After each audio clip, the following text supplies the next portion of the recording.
Radhe Radhe, my name is Sanjeev Jindal and I live in Philadelphia. In September 2008, I had the pleasure of visiting Mataji Gaushala located in Mangad near Barsana in Brajbhumi. The Gaushala is run by Shri Man Mandir Seva Sansthan Trust.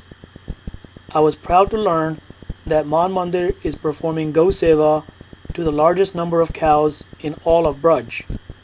Most of the cows brought here are the ones that the Brajwasis no longer can afford to keep because they are either injured or don't produce milk. They end up selling them to the butchers for a mere 2,000 rupees or less.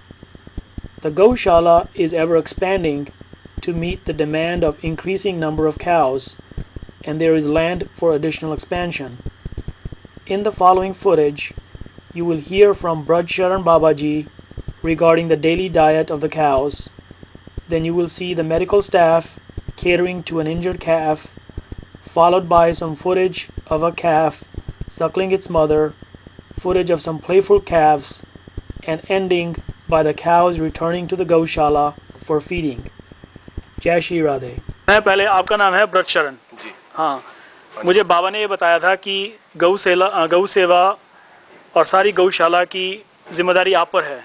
नहीं, मुझ पे कुछ नहीं है, हमारा श्री जी कर रही हैं, हम तो कुछ नहीं करते, ये ग्वारिया करते हैं सारा। हाँ, एक्चुअल में हम तो बस इनके ऊपर थोड़ा सा कर देते हैं। हम्बलनेस तो सब में है जो बाबा जी के अंडर काम करते हैं, मुझे मालूम है। पर मुझे ये बताया गया आप दिन रात सुबह से लेकर शाम तक हर गौशाला में जाते हैं और देखते हैं। एनीवे, तो हमें बताओ, ये गौशाला में हमने गौशाला की फ़ोटो वगैरह तो ले ली हैं, ये पता करना है कि गऊ का एवरेज डेली एक्सपेंस क्या होता है, तो हमें उसके बारे में बताएं थोड़ा। इसमें फ्लक्चुएशन होती है। हाँ। जैसे आजकल के महीने चल रहे हैं, अगर इस टाइम चरी मिल जाए हमें, चरी आप जानते हैं क्या? नहीं। बाजरा सुना? हाँ। बाजरा की तरह चरी होती है। हाँ। तो उसकी से खिलाने से गईयों की कॉस्टिंग बहुत कम आ जाती है। अच्छा।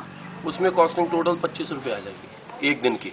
अच्छा। क्योंकि उसके अंदर हम आटा नहीं डालते, खल नहीं डालते और उसमें नहीं लगता। हाँ। वो खाली खाई जाती है। हाँ। पर वो मिलती नहीं क्योंकि खेत खत्म होते चले जा रहे हैं। इस साल क्या हुआ, टिड्डे खा गए सब उसको, एक बीमारी लग गई उसको। अच्छा।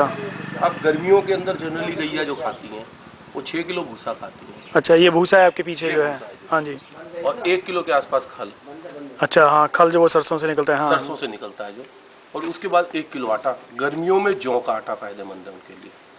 तो ये तीनों चीज़ों को मिलाएंगे आप, आज की डेट में भूस का जो रेट पड़ रहा है वो 3 रुपये किलो के आसपास पड़ रहा है। तो 18 रुपये का भूस हो गया, 12 रुपये की खल हो गई 30 रुपये, 12 रुपये का आटा हो गया 42 रुपये हो गए।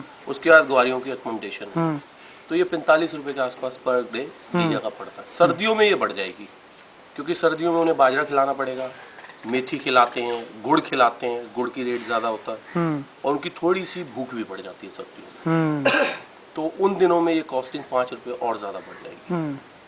पर क्योंकि हमारे पास गैया ज़्यादा हैं तो उस वजह से थोड़ा सा फ़र्क पड़ता है। हमारी कॉस्टिंग जो इस टाइम आ रही है वो अप्रॉक्सीमेटली 40 रुपये के आसपास आ रही है एक गाय की, including the medical Gwaria everything. क्या था यहाँ?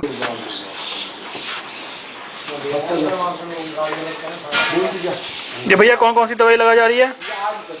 ये तो विटामिन, हाइड्रोजन। और ये पट्टी बाद में बदली भी जाएगी 12 घंटे बाद?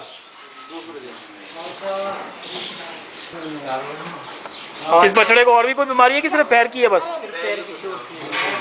तो ये चोट कैसे आ गई थी? कोई बछड़ा वहाँ चढ़ गया, चोट ऐसा है कि भीड़ में थोड़ा सा इधर उधर लग जाता है चोट कुछ।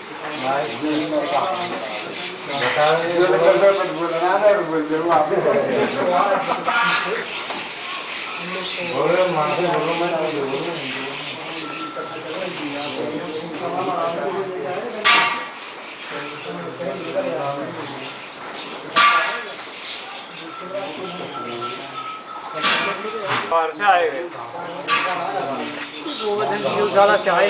गोवर्धन की गौशाला से? ये बटवाली जो है ना यहाँ पे दान घाटी के साइड में। हाँ। अंग्रेज जो इलाके हुए हैं गोरी बटवाली। हाँ। So this particular बछड़ा came from Govardhan गौशाला।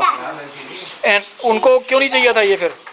बहुत समस्या है क्योंकि कीचड़ वगैरह गौशाला में कीचड़ वगैरह है, कीड़ा बहुत कम है, जगह कम है वहाँ।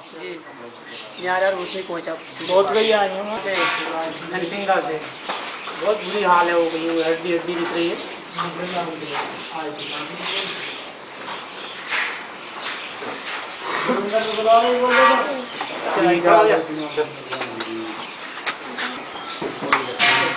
हैं?